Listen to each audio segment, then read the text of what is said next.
Hey everyone, welcome into the Sci-Fi Movie Reaction Terminal here on the Arena Productions. I'm your host, Expat. I am the founder of the Arena Productions on YouTube. And in this video, we're going to be talking about Avatar: The Way of Water. So, a $460 million budgeted film that started filming like on Manhattan Beach back in 2017 and then finished up filming in Wellington, New Zealand. It could possibly become one of the, obviously, I think it's now the fourth highest grossing film of all time. It could become the highest grossing film of all time. But anyway, we're going to be discussing the movie. I'm going to be doing a recap and my thoughts on the film. But before we start, I just want to let all of you know that this is going to be a spoiler-filled recap of Avatar: The Way of Water. I'm going to be talking a lot of spoilers throughout this episode. So if you have not seen the film yet, please go and see the film and then come back and enjoy the video here. So I don't want to spoil the film for you, obviously, but there's going to be spoilers throughout. So that's your spoiler warning right there. So let's jump right into it, shall we? Okay, so in this first image here, obviously this is in the beginning of the film here.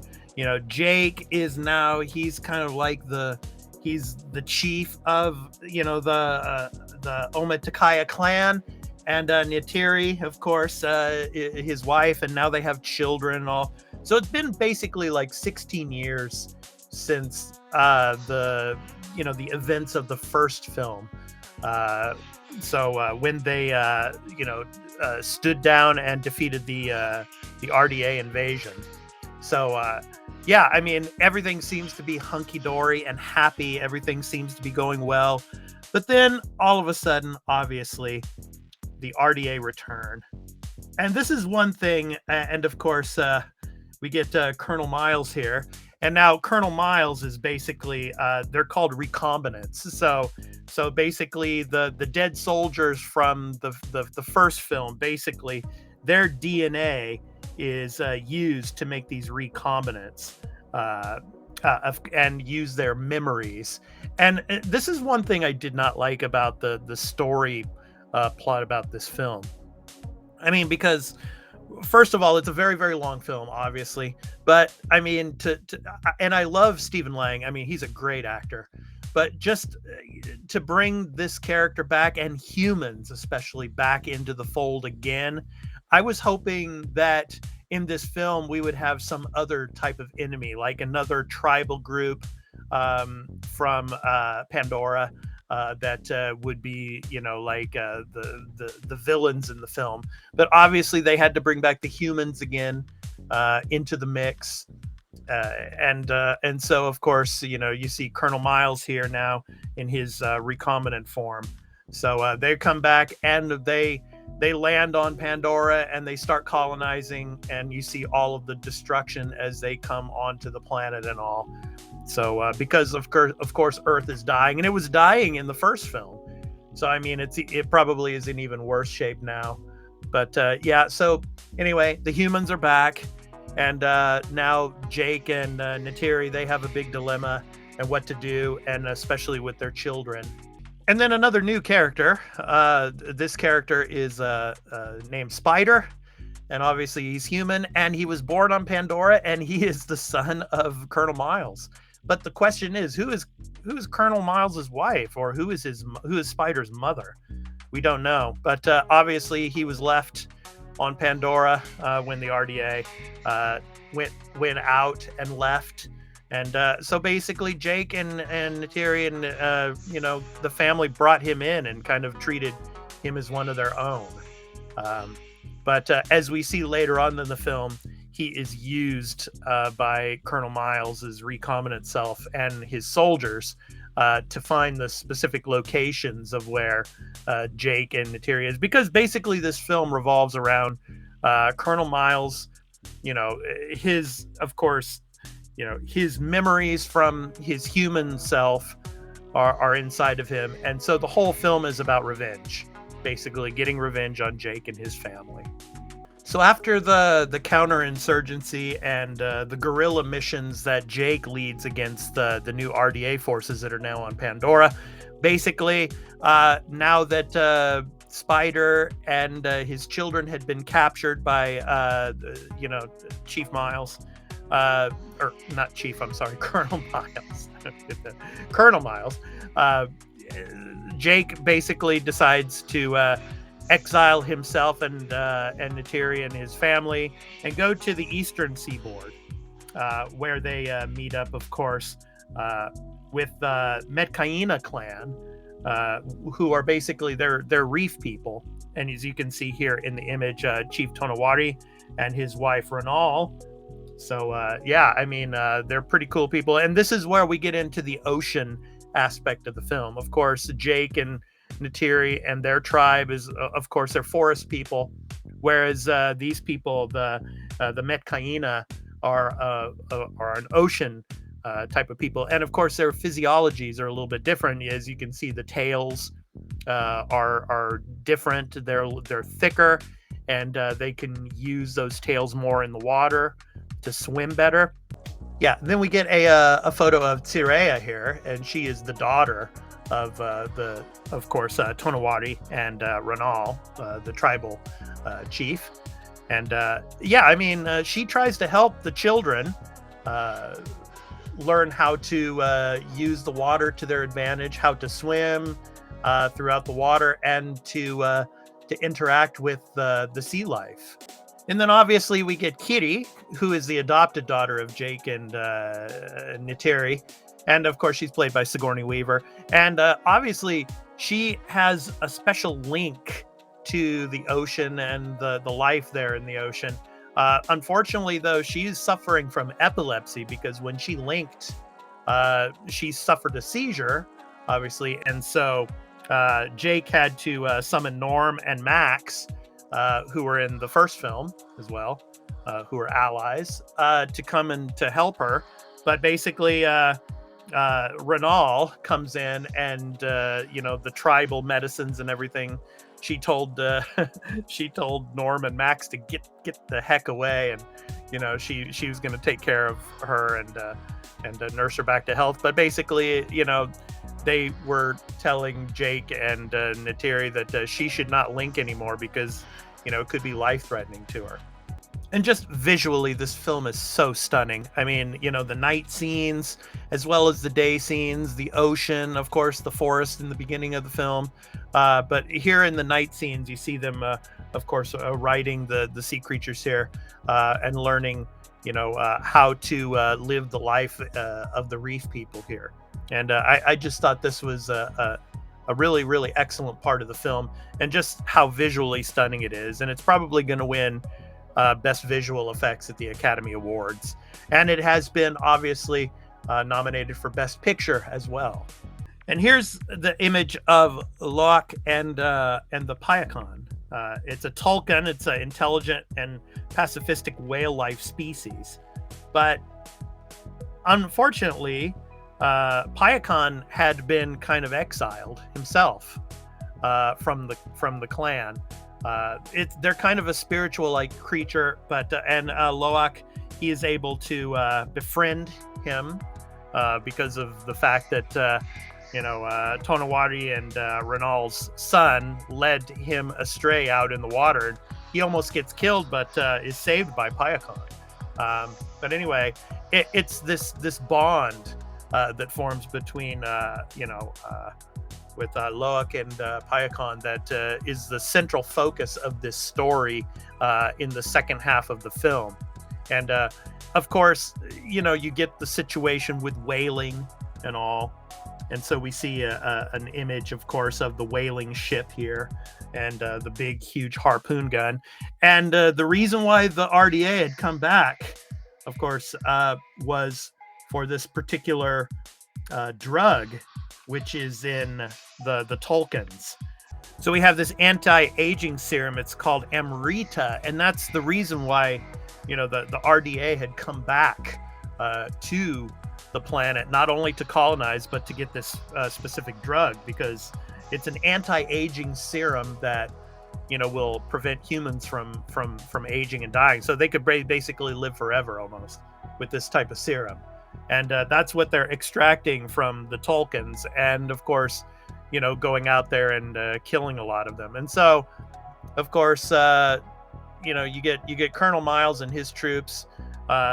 They are able to track Norm and Max's, of course, chopper, and they go out to the reefs and start to interrogate some of the other tribe groups and burn their villages down and to kill Tulkuns to try to drive Jake out.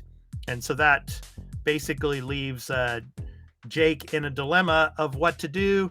And obviously, he's going to fight, and obviously they've got hostages with the RDA, and of course with Colonel Miles and the whaling vessel as well. So they go down and they have this big fight, and of course here's the image of Jake going up and peering out and seeing this big huge vessel, as they're about to fight. And it's kind of like the first film, where you have the huge battle sequences, but of course this time you have the Metkayina clan joining into the fight, and of course the Tulkuns actually join in. Payakan, I mean, that scene where he just jumps up out of the water and just destroys the vessel, literally. And so we get towards the end of the film, obviously,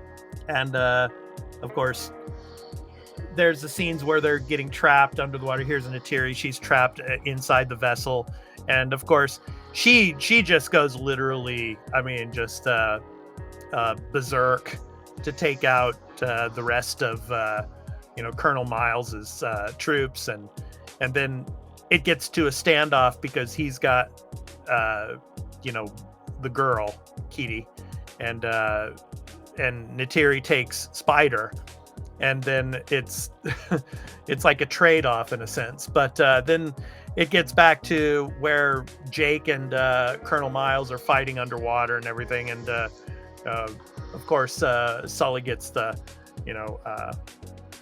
upper hand, and it looks like Colonel Miles is going to drown, but Spider rescues him. Of course, Spider, he obviously, of course, is trying to teach Colonel Miles earlier in the film, of course, more about the Pandoran people, about the language and everything. And that was used, unfortunately, to the detriment of Spider, which, of course, led to, even after he did save him at the end there from drowning in the water, he left and he went back to join, of course, Jake and Neytiri's family. But unfortunately, Jake's oldest son dies in the fights as he rescues the other younger brothers and sisters. But yeah, that was an unfortunate part. But one scene that I did love towards the end of the film here, of course, was as they link to the spirit tree, like the underwater spirit tree. Jake has that scene with his son again, as they're kind of like Pandoran fishing in a sense, and I really like that scene. So he was able to link again with his lost family member and all, and then at the end of the film, of course, you get the Metkayina basically welcoming Jake and his family, Neytiri, into the clan, and they are welcome to stay. And obviously at the end of the film they decide to stay. So I mean, the question now basically is what is going to become of the forest people that they left behind? Are they now gone? I mean, were they obliterated? We do not know that. I guess we're going to find out in the third film. There will probably be some other different clans that are going to be showing up in the third film as well. Of course, Colonel Miles is still around, so he's going to be back again.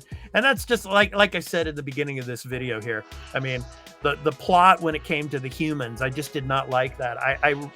I really, really wish they would have gone in a different direction with a different type of villain. like a domestic villain, some villain from Pandora, maybe some rogue or evil village people or something like that would terrorize them or something. But that wasn't to be. But anyway, all in all, my final thoughts: Avatar: The Way of Water, visually stunning, a beautiful, backdrop, just like the first Avatar film was. The acting was amazing. Of course, Sam Worthington, Zoe Saldana, great again. Kate Winslet was awesome in this film as well. I mean, just a lot of acting, and obviously Stephen Lang as well. Yeah, so and all the new characters were interesting. Of course, the Reef people, obviously that was a really cool addition to the film, and of course all of the water scenes, which took years for James Cameron to get the technology to be able to do the underwater visual work. Just amazing. The only downside, I think, like I said, a little bit of the plot when it came to the humans being the villains again, and then the length of the film. I think it was a little too lengthy. It could have been a little bit shorter, especially when I think James Cameron is talking about having 5 films in this franchise. So, yeah, I mean, like 3.5 hours around that amount of time. I think that's a little bit long. So it could have been a little bit shorter. But all in all, I mean, it was an amazing film. So yeah, I hope you all enjoyed it, and I want to thank all of you for coming in and watching this Avatar: The Way of Water recap and spoiler discussion of the film. And if you like this video, please be sure to hit that like, subscribe, and the notification bell for when we drop a new episode on the Arena Productions, and also here on the Sci-Fi Movie Reaction Terminal. And it will go in the Sci-Fi Movie Reaction Terminal playlist. And of course, the ad-free version will be going up to our Patreon as well. So yeah, come and check out our Patreon over at patreon.com/thearena_podcast, where you can get all of our content ad-free and get access to exclusive content as well. So anyway, that's going to do it. I've been your host, Expat, and yeah, Avatar: The Way of Water. Be interesting to see how it does at the Academy Awards. Anyway, take care, everyone. Peace out.